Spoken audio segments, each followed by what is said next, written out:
دوستای خوبم سلام. من نادیا هستم از کانال سایه های خیانت. ممنونم که همیشه با لایک هاتون، کامنت هاتون و انرژی مثبتی که میفرستین کنار منین. آماده این برای شنیدن یه داستان واقعی و پر از احساس، عشق و خیانت دیگه؟ پس بریم سراغ داستان ارسالی امشب. اگه میخوای بدونی یه مرد چطور میتونه هم زندگیشو بسازه و هم با دستای خودش ویرونش کنه، تا آخر این اعتراف با من بمون. و اگه تا حالا فکر میکردی زندگی یه مرد ساده، راننده جاده، یه مسیر و یک نواخته، اشتباه میکنی. اسمم رضاست. مرد راننده‌ای که خیلی ازش انتظار نداشتن اینجوری سقوط کنه. من راننده بین شهریم. مسیرم از کرمانشاه تا بندرعباس. هر روز صدای موتور با 2 صدای لاستیک روی آسفالت همسفرمه. اما باور کن، مسیر جاده تنها چیزی نیست که میتونه آدمو خسته و ویرون کنه. گاهی یه نگاه، یه پیام، یه نفس نزدیک، همه چیزو میتونه به هم بریزه. با اولین نگاه زندگیم با سارا شروع شد. سارا دختر محجبه‌ای که با خدا بود. همون دخترهایی که همه پدر و مادر رو دوست دارن بهشون بده. اما توی دنیای واقعی سخت پیدا میشن. آروم، با چادر سفیدش و لبخند مهربونش. وقتی با هم حرف میزد، انگار دنیا فقط برای ما بود. اولین سالهای ازدواجمون ساده بود. خونه کوچیک، زندگی سخت، اما عشق داشتیم. سارا همیشه میگفت رضا، هر شهری که میری یه خدا نگهدار پشت سرت باشه. و من دستش رو میگرفتم و میبوسیدم. بوی گل یاس چادرش میپیچید توی اتاق. میگفتم زندگیمون رو میسازیم کم کم. اما جاده چیز دیگه ای بود. خسته می کرد. آدم رو تنها می کرد. اما گاهی وسوسه هاش کشنده می شدند. و منم انسان بودم و با ضعف ها و اشتباهاتم. بعد از چند سال رانندگی بین شهری و تنهاییام شروع شد. شب وقتی کنار پنجره خونه سارا می نشست و منتظر صدام بود. من بارها فکر می کردم چقدر می تونم ادامه بدم. گوشی من و جاده تنها همسفران واقعیم بودن. پیام ها، تماس ها، نگاه ها، همه چیز زیر پوستم می رفت و کم کم یه حفره ایجاد می کرد. یه شب وقتی کامیون رو کنار جاده پارک کرده بودم و باد به شدت می‌وزید، یه پیام برام رسید. رضا، فقط بیا. دلم هنوز داغه. همون لحظه حس کردم قلبم تکون خورد. دستام یخ زد. انگار همه تصمیماتم تا اون لحظه بهم سیلی زدند. مهسا زن صاحب انباری بود که بارها رو تحویل می گرفتم. اون لحظه وارد زندگیم شد. اوایلش همه چی عادی بود. لبخند ساده، تحویل بار، صحبت کوتاه، اما کم کم نگاه ها و مکالمه هاش تغییر کرد. هر بار کنارم بود، نزدیک بودم به مرز سقوط و من حتی متوجه نبودم که چقدر زندگی واقعیم داره ترک میخوره. بعد اون شب ذهنم پر شد از مهسا. نه از راهی که بار رو تحویل میداد، نه از حرفهای معمولیش، بلکه از لبخندش، نگاهش، آرامشش. یه چیزی توی اون زن بود که نمیتونم توضیح بدم. اما میدونستم اگه دست بهش بزنم مسیر زندگیم عوض میشه. یه روز وقتی کامیونو کنار جاده رها کرده بودم، سارا بهم پیام داد. رضا، امروز خسته ای؟ جواب دادم آره خستم، اما زود برمیگردم. تو دل خودم میدونستم که برگشتنم دیگه همون برگردوندن قدیم نیست. چون مهسا منتظرم بود. مهسا یه بار بهم گفت رضا، چرا همیشه با منی شادابی متفاوتی داری؟ من خندیدم، اما توی دلم میسوخت. چرا؟ چون حس میکردم کنار سارا یه چیزی کم دارم. چون حس می کردم کنار مهسا زندگی واقعی رو تجربه می کنم. روزها می گذشت. جاده، ماشین، تنهایی و مهسا.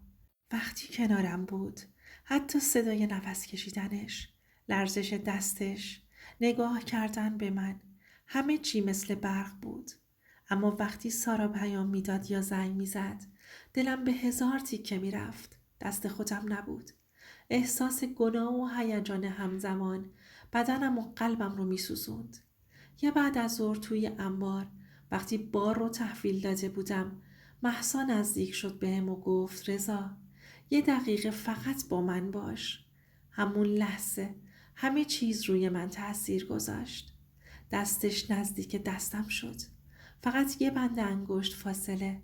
تمام بدنم داغ شد. نمیخواستم، اما نمیتونستم کنار بکشم. همون جا بود که فهمیدم شروع خیانت واقعی همون لحظه است که ذهن و بدنت همزمان تسلیم میشن. هر بار نگاه مهسا، هر بار نفسش کنارم و هر بار لبخندش یه تیکه از وفاداریم رو به زنم با خودش میکند و میبرد. شبها وقتی برمیگشتم خونه و سارا رو منتظر میدیدم، احساس میکردم همه چی زندگیم از دستم رفته. اما هیچ حرفی نمیزدم. بهش میگفتم امروز دیر میرسیدم. اما اون نگاهش نمیخواست ازم دروغ بشنوه. وقتی چشمهاش به هم خیره میشد میفهمید، اما به روی خودش نمی آورد. هفته ها گذشت و رابطم با مهسا بیشتر شد. نه آشکار، نه رسمی، فقط از اون نگاه ها و لمس ها، پیام ها، قرارهای کوتاه توی انبار و جاده. اون روزا هر بار که کامیون روشن می شد قلبم همراه با موتور می تپید. هر توقف یه فرصتی برای دیدنش و هر ساعت تنها بودن با سارا یه شکنجه برای روحم بود. یکی از روزا وقتی کنار جاده توقف کردم، مهسا گفت رضا، دیگه نمیتونم صبر کنم. دستش رو روی شونم گذاشت و نگاهم کرد. اون نگاه انگار میخواست همه چیزو تغییر بده. ولی من میدونستم هر قدم جلو رفتن یعنی پایان یه چیزی، یعنی درد سارا، و در عین حال نمیتونستم عقب بکشم. بعد از اون روز دیگه هیچ چیزی مثل قبل نبود. جاده، ماشین، مسیرهای طولانی، همه شدن صحنه جرم من. مهسا با هر پیام منو بیشتر در خودش غرق میکرد. صبح که سارا پیام میداد رضا، ناهارتو خوردی؟ جواب میدادم آره ممنون عزیزم. اما دلم جای دیگه بود، کنار مهسا، کنار اون عطری که همیشه روی دستش بود. یه بار توی یه شهر کوچیک کنار جاده وقتی بار رو تحویل داده بودم، مهسا نزدیک شد و گفت رضا، میخوام یه لحظه باهات تنها باشم. همین جمله مثل یه ترقه روی قلبم بود. دستش به دستم میرسید، روحم میرفت. یه چیزی روی پوستم و ذهنم نقش میبست. من میدونستم هر قدم به جلو رفتن یعنی از بین بردن زندگی خودم و سارا، ولی دلم نمی اومد که عقب بکشم. جاده و تنهایی و اون زن ترکیبی ساخته بودن که مغزم نمیتونست مقاومت کنه. شبها که برمیگشتم خونه سارا منتظرم بود. همون نگاه آروم، همون لباس لطیف و همون عشق پاک. اما من غرق در خاطرات مهسا بودم. سارا نمیدونست، اما چشمهاش چیزایی میگفتن که من نمیخواستم ببینم. هر بار که کنار تختش میایستادم حس میکردم تمام زندگیم روی مرز سقوطه. روزها و هفته ها گذشت. رابطم با مهسا عمیق‌تر شد و هر ساعت تنهایی با زنم سارا شکنجه‌ای برای روحم بود. خلاصه مهسا شد یه بار، شد 2 بار، شد 3 بار و بعدش دیگه برام شد عادت. صبح از کنار گرمای وجودش میرفتم بیرون. شب با صدای بغض سارا پشت تلفن برمیگشتم. رضا خوبی؟ چی میخوای برات شام بپزم؟ سکوت میکردم. دروغ میگفتم. سقف خونم و با دستای خودم خراش میدادم. ولی سارا نمیدونست. اون فقط بهم عشق میداد. اون به من ایمان داشت و من داشتم عشقم رو ازش میدزدیدم. اون شب که گوشیمو کنار تخت جا گذاشتم سارا بیدار بود. پیام مهسا اومد. دیگه طاقت ندارم، بیا نفس.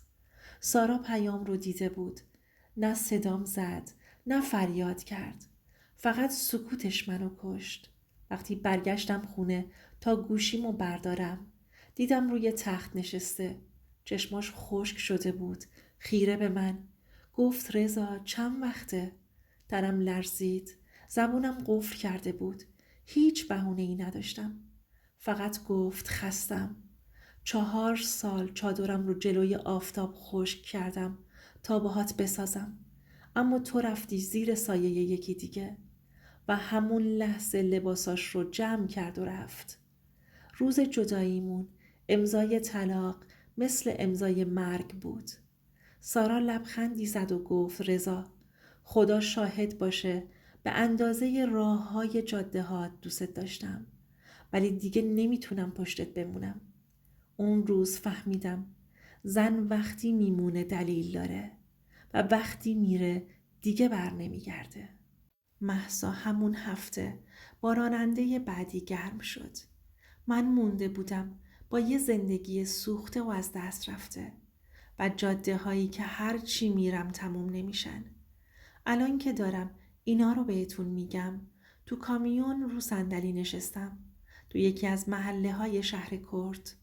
باد میزنه توی موهام و هنوز بوی چادر سارا یادم میاد و هنوز صداش تو گوشمه. یه نصیحت بهت میکنم رفیق. اگه زن داری که تو نبودنت پشتت وای میسته و اگه خدا روزی تو از دستای پاکش میفرسته، به یه لبخند، به یه نگاه، یه پیام، همه چیز رو برای هیچ ویرون نکن. خیانت فقط تخت و تن نیست. خیانت یعنی دل یکی رو داغ کنی، غرورش رو له کنی و زندگیش رو بشکنی. دوست عزیزم، اینم از داستان امشب. اگه تا این لحظه همراه من بودی، ممنونم که وقت گذاشتی و داستان منو شنیدی.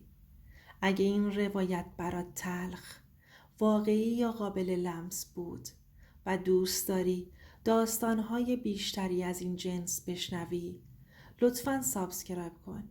زنگوله رو روشن کن.